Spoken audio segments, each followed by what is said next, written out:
Hello everyone, I hope कि आप अच्छे होंगे। आज इस वीडियो में हम लोग सीखने वाले हैं कक्षा 10 गणित प्रश्नावली 5.1 का प्रश्न संख्या 1।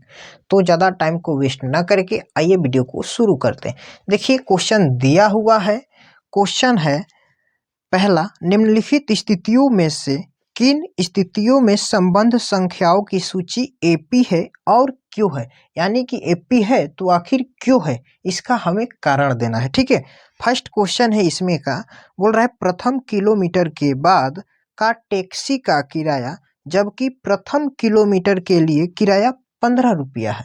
यानी कि यहाँ पे किराया टैक्सी का दो प्रकार का है, एक प्रथम किलोमीटर का किराया लग रहा है और इसके एक अतिरिक्त का किराया लग रहा है। ठीक है, और बोल रहा है प्रत्येक अतिरिक्त किलोमीटर के लिए किराया 8 रुपया है। ठीक है, तो आइए इसको हम लोग हल करेंगे। यहाँ पर लिखेंगे हल, ध्यान से देखिएगा। ठीक है जी, क्या दिया है यहाँ पर, दिया है प्रथम मीटर का किराया। ठीक है, प्रथम मीटर का किराया कितना दिया है, दिया है 15 रुपया। और क्या दिया है यहाँ पे, अतिरिक्त मीटर का, यानी कि अतिरिक्त किलोमीटर जो चल रहा है ना आगे, तो यानी कि उसका किराया दिया है, कितना दिया है, 8 रुपया दिया है। ठीक है जी, अब देखिए यहाँ पे इसको हम समझेंगे, ध्यान से समझिएगा। ठीक है, अब यहाँ पे ये प्रथम मीटर का किराया है 15 रुपया और अतिरिक्त किराया यानी कि प्रथम के बाद अब लगेगा तो कितना, 8 रुपया किराया बढ़ता चला जाएगा। तो अब यहाँ से हम निकालेंगे।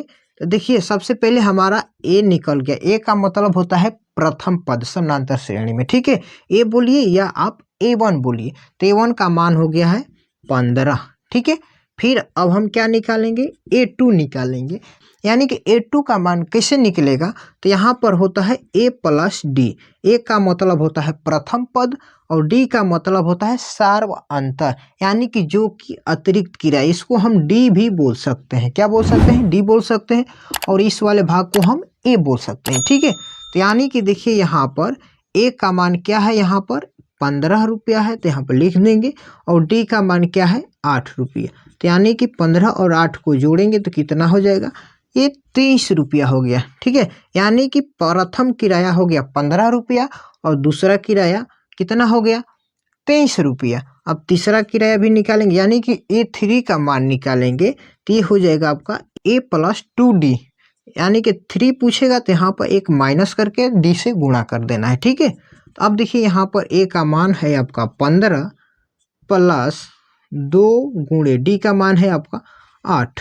तो यहाँ पर लिख दीजिए 15 प्लस 8 दूनी का होता है 16। अब इसको जोड़िएगा तो ये हो जाएगा आपका 31।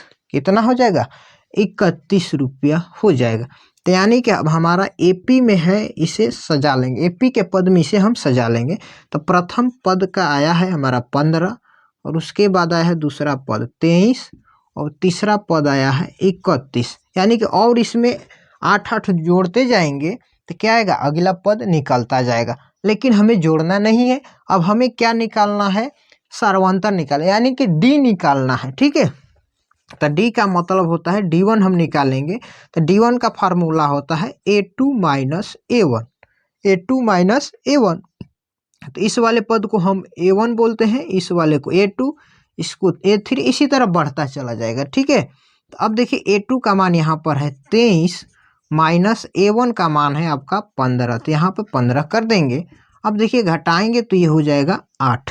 ठीक है, तो यानी कि ये D1 का मान आया। अभी देखेंगे D2, D2 निकालेंगे। D2 का फार्मूला होता है A3 माइनस A2। तो यहाँ पर करेंगे A3 माइनस A2। तो A3 का मान है 31 माइनस A2 का मान है 23। अब इसमें से आप माइनस कीजिएगा तो ये हो जाएगा 8। अब देखिए D1 भी आपका 8 आ गया और D2 भी आपका 8 आ गया, यानी कि सर्वांतर दोनों का समान है।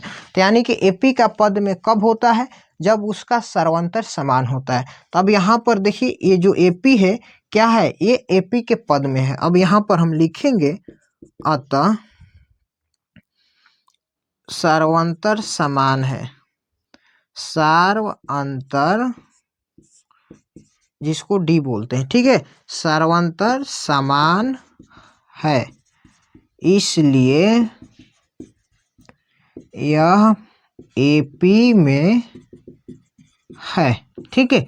यानी कि जब डी का मान समान होगा तो क्या होगा, जो सीरीज होगा वो एपी के पद में आएगा, यानी कि समानांतर श्रेणी के पद में होगा। यानी कि ये हमारा पहला क्वेश्चन का आंसर तैयार हो गया, ठीक है।